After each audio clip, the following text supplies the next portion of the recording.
அருணா, கொஞ்சம் வந்து இங்கே உட்காருமா.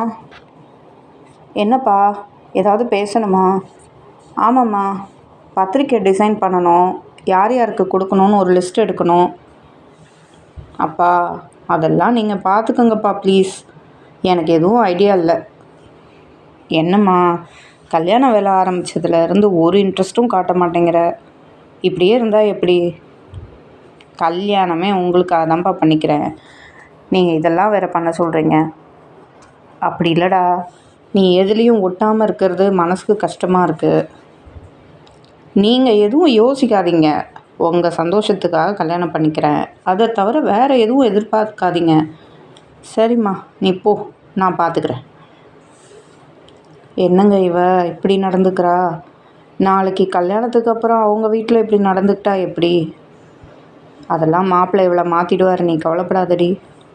அது இல்லைங்க, எந்த பொண்ணுக்கும் தன் கல்யாணம் பண்ணிக்க போகிற மாப்பிள்ளையுடைய முகத்தை பார்க்கணுங்கிற ஆசை இருக்கும். பத்திரிக்கையே அடிக்க போகிறோம், இன்னும் அவள் மாப்பிள்ளை முகத்தை கூட பார்க்கல.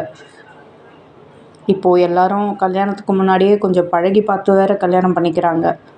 இவள் இன்னும் முகமே பார்க்காம இருக்கா. இதெல்லாம் நினச்சா எனக்கு கொஞ்சம் வித்தியாசமாகவும் கவலையாகவும் இருக்குது. நீ நிறைய யோசிக்காத, கல்யாணம் ஆயிடுச்சுன்னா எல்லாம் சரியாயிடும். அருணா கணேசன் வள்ளி தம்பதியோட ஒரே செல்ல மக. ஃபேஷன் டிசைனிங் படிச்சிருக்கா. அவளுக்கு 27 வயசாகுது. அதனால் அவங்க வீட்டில் கல்யாணம் பண்ணி வைக்க முடிவு செஞ்சுருக்காங்க. वीडियोस बनाने हैं, फिल्मोरा है ना।